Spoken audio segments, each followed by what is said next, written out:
Hello and welcome to Listen, Daoist Neikong Narcissism on Steroids podcast. So today's episode I will be talking about the pride, one of the 7 deadly sins in Christianity, and hopefully after this you will get some understanding why it is so. But of course the narcissistic pride and the normal human pride is very, very different because the core is very different. So the narcissistic core is complex post-traumatic stress disorder, shame, escaping into imaginary world where they partially get lost. And of course they learn to lie, they had to pretend to be something they are not, so they could get more positive feedback, like a nourishment for the heart, which each heart needs. They did what they had to do within the difficult situations. There is restricted emotions because they were not allowed to show their true emotions for various different reasons, whatever it may have been within that particular narcissist. So there is that emotional shutting down, almost like reversing, and it is actually reversing the fields of the heart, and of course there is distortion within the love because of these reversals, and that they were not allowed, nor were they never perhaps shown true love, or if they were, they kind of interpreted to something else. And then there is of course reversals in the throat area, which is the center of the truth, and various aspect layers. And when we go deeper, there really is from pretending and trying to hide their true emotions and stuff, which they had to do to survive. So there is also all sort of reversals at the area of the brain, because this happens within the adults when they are trying to hide their emotions and to pretend something else. Of course this will happen also within children. I mean, and this is the time when the brain is still developing till the age of 25. So there will be massive damage into the brain, and I do believe that this is also partially how the neural pathways are created from energetic point of view. Of course there is all that what science says, but they do not study, the quantum physics do study energetics. But it is not, I suppose, on that level, but when the quantum computers and stuff will evolve. So I hope that they do study these aspects also, and I have a feeling that it will be matched with material that comes from the spiritual and religious teachings and the insights from the people, especially from the meditators. Anyway, I got a little bit lost. And then there is also in narcissist that outer shell, which is the false self, like superficiality, grandiosity, entitlement, lying, cunning, deceiving, and that control, like power over others. It's all about the power with some people, especially when they move more towards the psychopathy or malignant version of the narcissist. Vindictiveness, and of course lack of empathy, or that transactional empathy. So pride is feeling better than somebody else, but let's see what the Oxford Dictionary says about the pride. Pride is a feeling of deep pleasure or satisfaction derived from one's own achievements, the achievements of those with whom one is closely associated, or from qualities or possessions that are widely admired. Like this does put the pride also in relationship with the other people, and that's how the pride kind of is. Without in comparison with the other people, we really would have joy and pleasure for your own achievements, or joy and pleasure for other people's achievements. I mean, pride really, when you understand the energetics, which I suppose I have not even planned to put in this lecture, but it will come with a whiteboard and stuff when I explain these models. Perhaps it is better that way. So anyway, it is driven from that separation that somebody, you or your friend or family or your Tai Chi group or religion is better than somebody else's. So there is that separation, which is not love. Love is all about uniting. And of course, other qualities will make that separation. When somebody is better, lifted more higher than you, they are not equal anymore. So there is that separation. But of course, it is a complex, and we can explore it from various different angles. So pride within narcissist, of course, evolves from their core, which has a lot of fear, a lot of shame, lots of lying, and this is a huge problem. So it is the emotional model of the pride. I mean, with the healthy energetic model, with the healthy emotional model, the pride is something different. Within narcissist, it is intertwined with all sort of other emotions. And of course, in other people, this might be the case also, that it will start to evolve to other directions too. So in narcissist, the pride can be mixed with lie, deception, the grandiose self-image, entitlement, when it is not really like built upon the truth and from that what we are proud of. So the narcissist may feel pride for their own achievements, what they have done, but it might be inflated version of that. But there might be also like different levels of lies and deception. I mean, they may feel pride even from the work, what somebody else did, and they are just presenting that. They may even steal the whole work and present that they did the whole work. And they actually believe this is the case. So it is severe mental health condition. But not many people understand that they actually do believe their own lies and deceptions, at least momentarily, and then they may fluctuate after that inflation of the ego, inflation of the self, like they actually get bubble around them, like it is true, like energetic bubble, pride, it inflates out from their system. So if they, let's say that they feel pride or they are proud for somebody else's work. So first they admire that work, like, oh, what an insight, or what a realization, or like, oh, that is quite genius level of something, whatever the field is that the work is.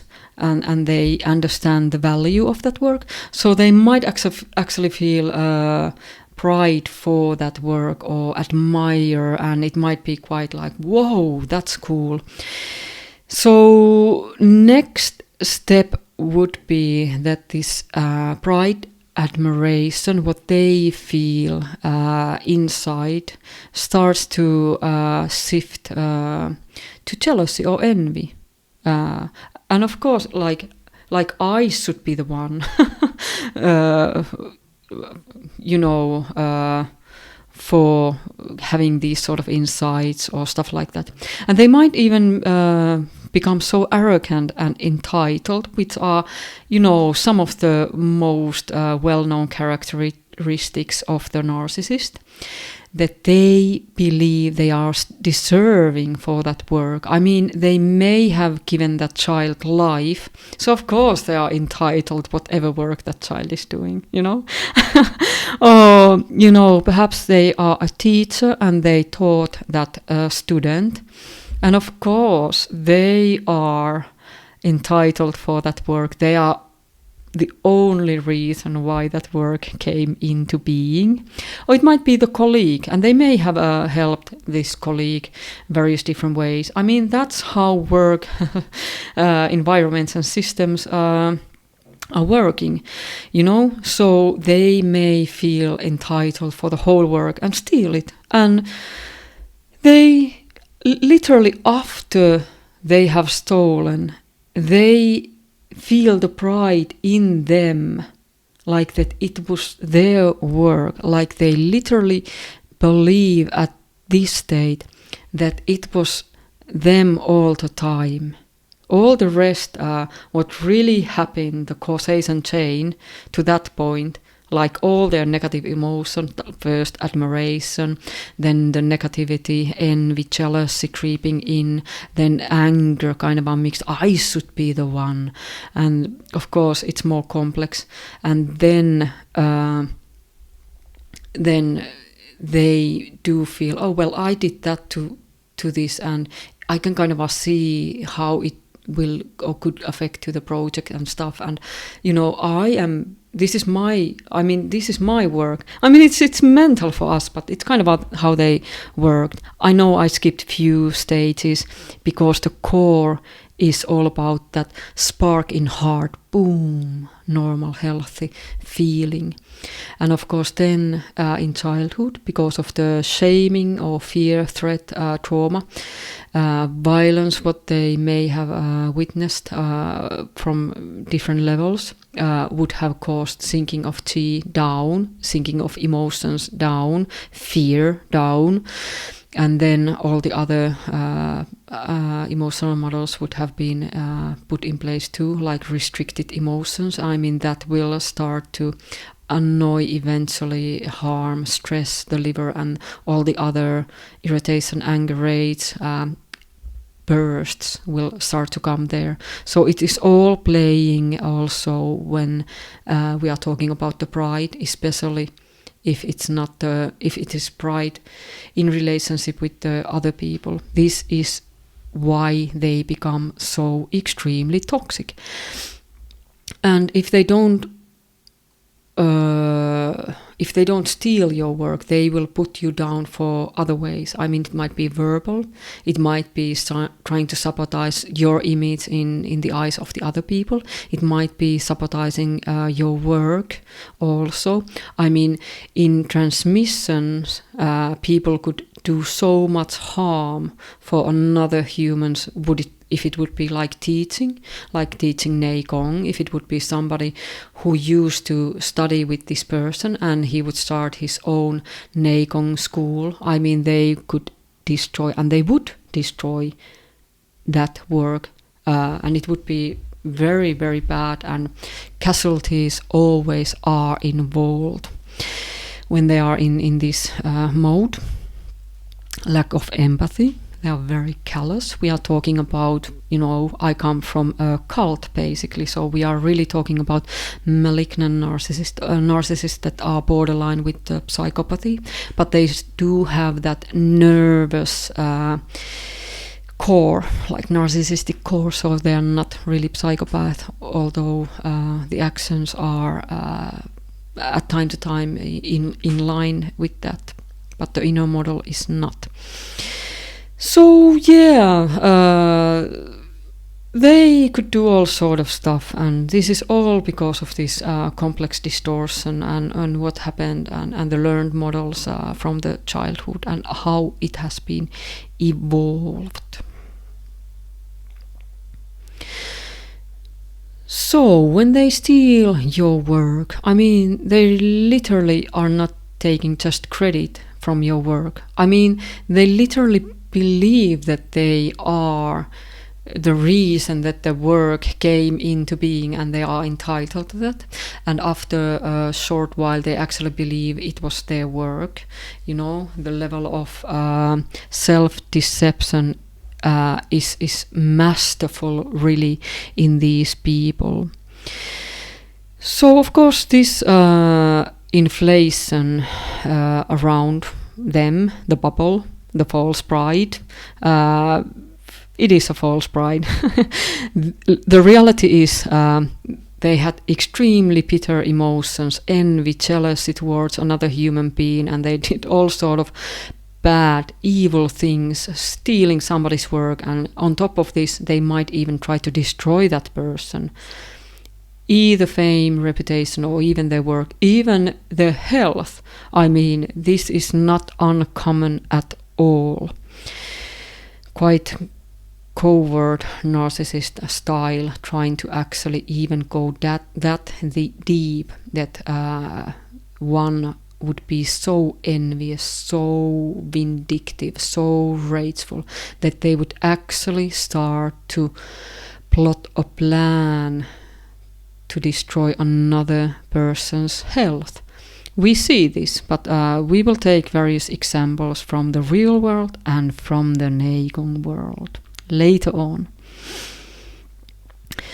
So yeah, it is very different than normal people pride, because the core is different, like I have mentioned.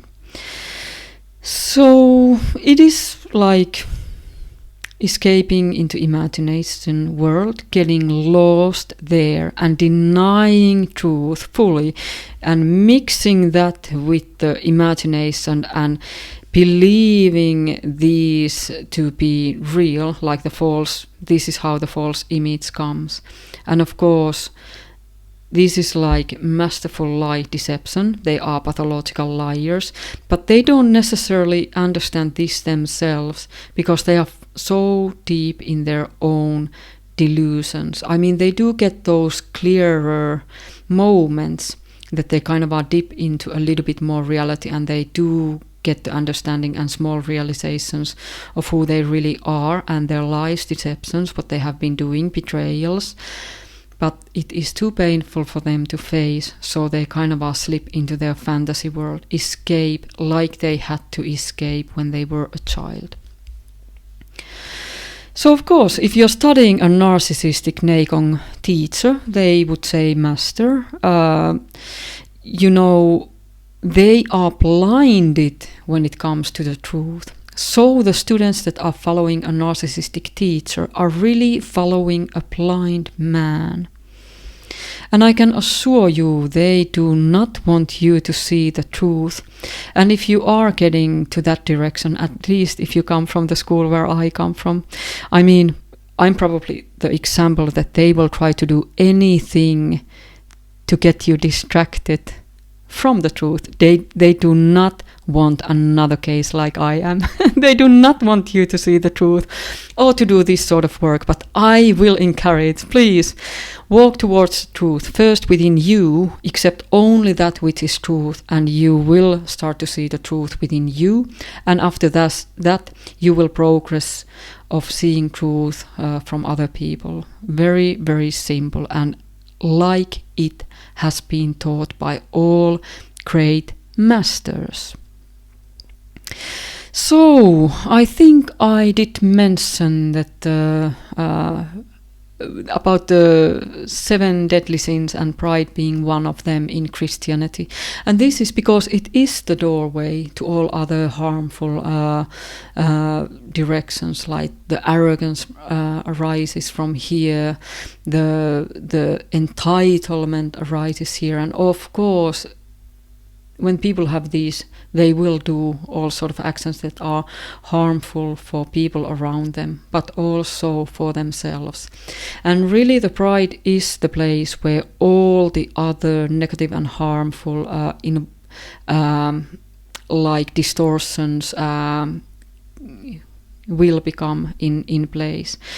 So really, when I did the lecture, well, I have not put it online, but sort of talk about the emotional centers of, the heart and the liver. I did sort of versions on whiteboard, so the order is wrong, but the pride should have been first. But I was kind of just flowing some other notes and did not really consider to make it in a way that it would be more useful for you for this type of work, like when we are talking about the energetics and what is really going on. But to feel pride, like I said, normal people, the system, the process is very different. But it does give that division, so it's not the pure form of to be feeling pleasure from your own doings or from people you are involved, or the groups or the religion. Hopefully this was not offensive to anybody. I'm just here to deliver this message, and I hope this has been insightful, and I hope it will give you more understanding of narcissistic personality style, but also about the healthier emotional models, and where we should be aiming if we want to purify our thoughts, speech and actions, and our path to the more pure divine states and place of being. Thank you very, very much for your time.